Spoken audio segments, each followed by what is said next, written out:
కోసం పెట్టడం జరిగింది.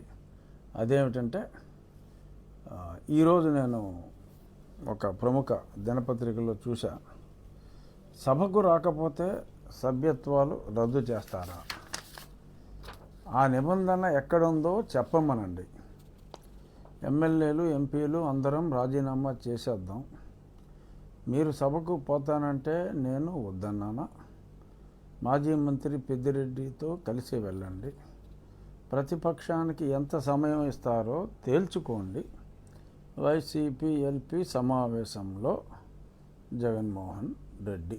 ఇది ఈ వార్త క్లుప్తంగా సారాంశం.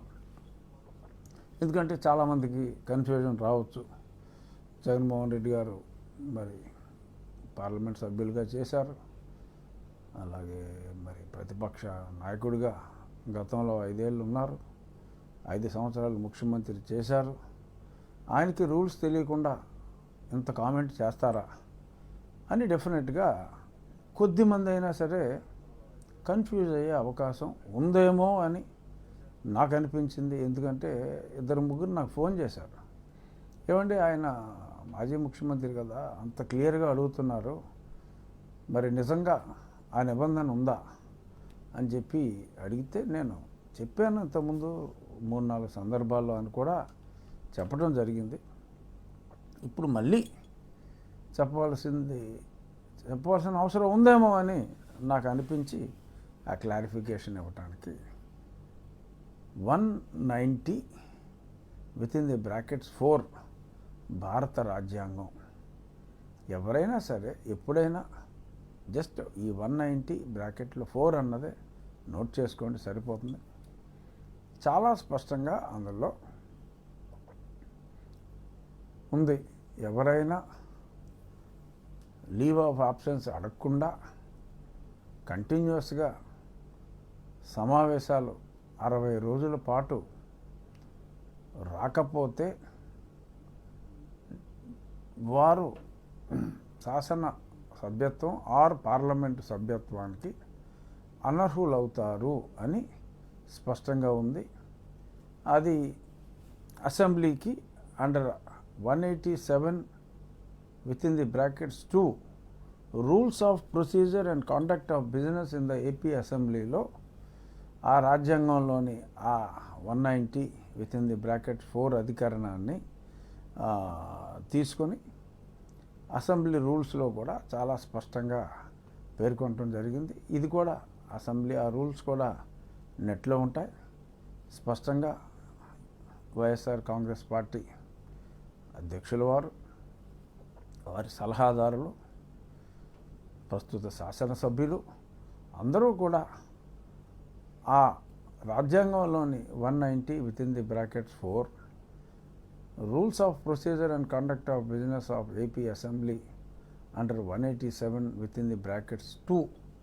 ఈ రెండు చూసుకుంటే మరి ఎవరిని తప్పుదోవ పట్టిస్తున్నారు, ఎవరు స్పష్టంగా ప్రజలకి వివరణ ఇస్తున్నారు అనేది అర్థమవుతుంది. ఎందుకంటే ఇది చెప్పటం నా బాధ్యత. ఇకపోతే మరి ప్రతిపక్షానికి ఎంత సమయం ఇస్తారో మరి కొంతమంది ఎమ్మెల్యేలని వెళ్ళి తేల్చుకోమన్నారు. ప్రతిపక్షానికి ఎంత సమయం ఇవ్వాలి అనేది అది ఓన్లీ కొన్ని పర్టిక్యులర్, ఇప్పుడు బడ్జెట్ ఉంది, లేదు గవర్నర్ గారి తీర్మానానికి ధన్యవాదాలు తెలిపేది ఉంది, అలా కొన్ని బిల్స్కి ఆ బిల్లు మీద మాట్లాడేటప్పుడు బిజినెస్ అడ్వైజరీ కమిటీలో ఆ బిల్స్ వచ్చినప్పుడు ఏ పార్టీకి ఎంత సమయం ఇవ్వాలి అంటే ఆ పార్టీల స్ట్రెంగ్త్ని బట్టి ఆ సమయం ఉంటుంది. అది ఓన్లీ సూచన, స్ట్రిక్ట్గా దాన్ని ఫాలో అవ్వాల్సిన అవసరం లేదు. ఎందుకంటే ఇండిపెండెంట్ మెంబర్స్ కూడా అవకాశం ఇస్తారు, ఒక్కళ్ళే ఉన్నా కూడా వాళ్ళకు కూడా అవకాశం ఇస్తారు, కొంచెం తక్కువ సమయం ఇస్తారు. ఓవరాల్గా ఫర్ ఎగ్జాంపుల్ ఇప్పుడు ఎంతోమంది తెలుగుదేశం పార్టీకి సంబంధించిన సభ్యులు ఉన్నారు. వాళ్ళకి 5 నిమిషాలే సమయం ఇస్తాం, 10 నిమిషాలే సమయం ఇస్తాం అంటూ సమంజసం కాదు. కొద్దిమంది మాట్లాడే అవకాశం ఉంటుంది. ఎందుకంటే ఆ పార్టీకి 10 నిమిషాలే ఇస్తాం అని అన్నారనుకోండి, మరి 130 మంది పైబడి ఉన్న ఆ పార్టీలో మరి అంతమంది సభ్యులు ఉన్నప్పుడు వాళ్ళకి నేను ఆ 10 నిమిషాలే ఇస్తాను అంటాం సమంజసం కాదు. సో కాబట్టి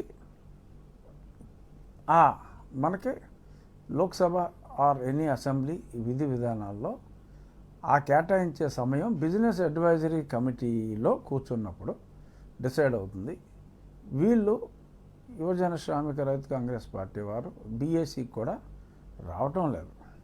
వచ్చినప్పుడు ఈ పర్టికులర్ టాపిక్ మీద మాకు కాస్త ఎక్కువ సమయం ఇవ్వండి అని వారు అడిగితే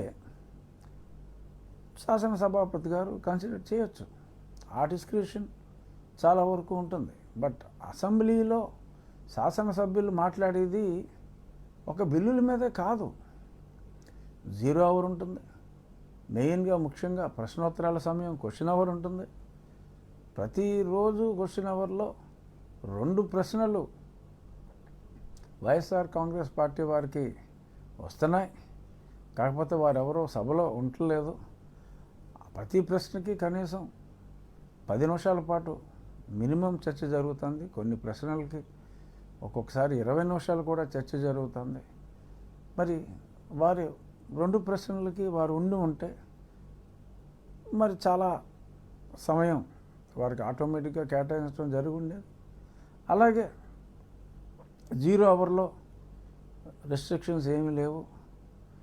కాలింగ్ అటెన్షన్ అని ఒక ఆయుధం ఉంది.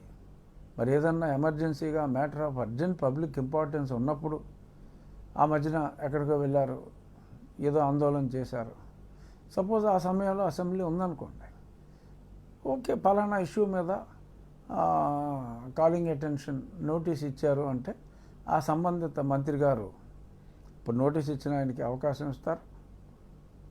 ఆ సంబంధిత మంత్రి గారు సమాధానం చెప్తారు. షార్ట్ డిస్కషన్ ఒక అరగంట సేపు దాని మీద కూడా చర్చ జరుగుతుంది. అలాగే అడ్జర్న్మెంట్ మోషన్ అని ఉంటుంది.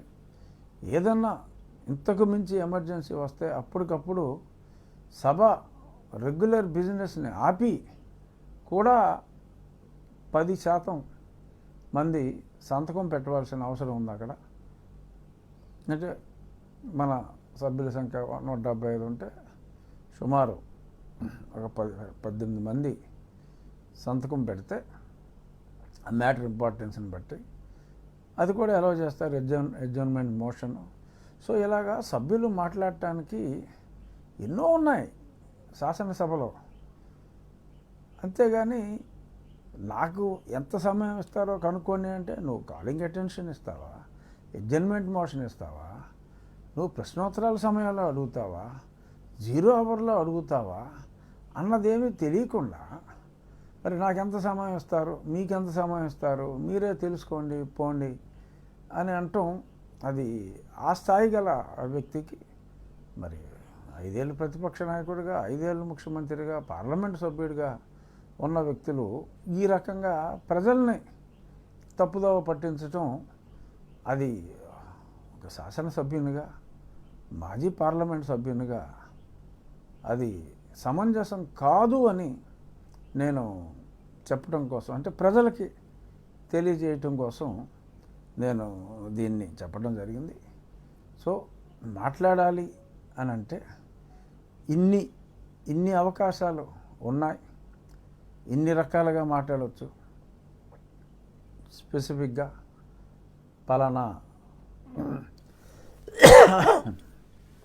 బడ్జెట్ మీద మాట్లాడాలి, ఇంకాస్త సమయం ఇవ్వండి అధ్యక్ష అని చెప్పి వారు అడిగితే తప్పకుండా కన్సిడర్ చేసే అవకాశాలు ఎక్కువ ఉంటాయి. శాసనసభలో సభ్యతా సంస్కారాలతో మాట్లాడుతున్నప్పుడు తప్పకుండా కాస్త సమయం ఎక్కువ ఇచ్చే అవకాశాలే ఉంటాయని చెప్పి సవినయంగా ఇది తెలియజేస్తున్నా. ఇంకా మరి గతంలో మరి ఇప్పుడు ముఖ్యమంత్రి గారు సభకు రాలేదు, అప్పుడు మేమేమన్నా ఈ రకంగా ఈ రూల్స్ చెప్పామా అన్నారు. అసలు 5 సంవత్సరాల కాలంలోనే శాసనసభ నిర్వహించిన రోజులు చాలా తక్కువ. నవంబర్ 2021 అంటే 2.5 సంవత్సరాల తరువాత మొత్తానికే అసెంబ్లీ 68, 69 రోజుల కన్నా జరగలేదు.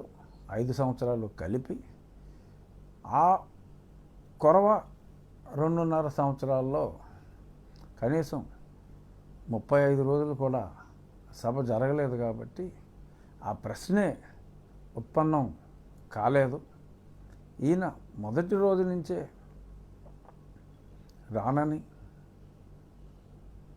చెప్పటం జరిగింది. కాబట్టి ఆ రూల్ అన్నది రాజ్యాంగంలో రాసి ఉన్నది. మరి అది రాజ్యాంగమే తప్పు అని ఈయన అంటారా? మరి రాజ్యాంగం చదవకపోవటం ఆయన తప్పని ప్రజలు అనుకుంటారేమో అన్న విచక్షణ లేకుండా మరి వారు ఎందుకని మాట్లాడారో.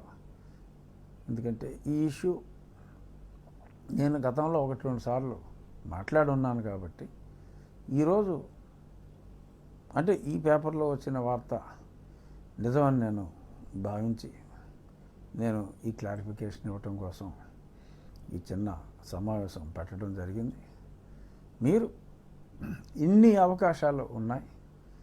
మళ్ళీ చెప్తున్నా, క్వశ్చన్ అవర్ ఉంది, 0 అవర్ ఉంది, కాలింగ్ అటెన్షన్ ఉంది, అడ్జర్న్మెంట్ మోషన్ ఉంది. ఇది కాక స్పెసిఫిక్గా ఏదైనా డిబేట్లో బిల్లు మీద డిస్కషన్లో పాల్గొనాలి అని అనుకుంటే బీఏసీలో సమయం దయచేసి అడగండి. లేదు సభ జరిగేటప్పుడైనా సరే సభలో అడగండి. అడిగిన తర్వాత సమయం ఇవ్వకపోతే ఇదిగో చూసారా ఇవ్వలేదు సమయం అని మాట్లాడటం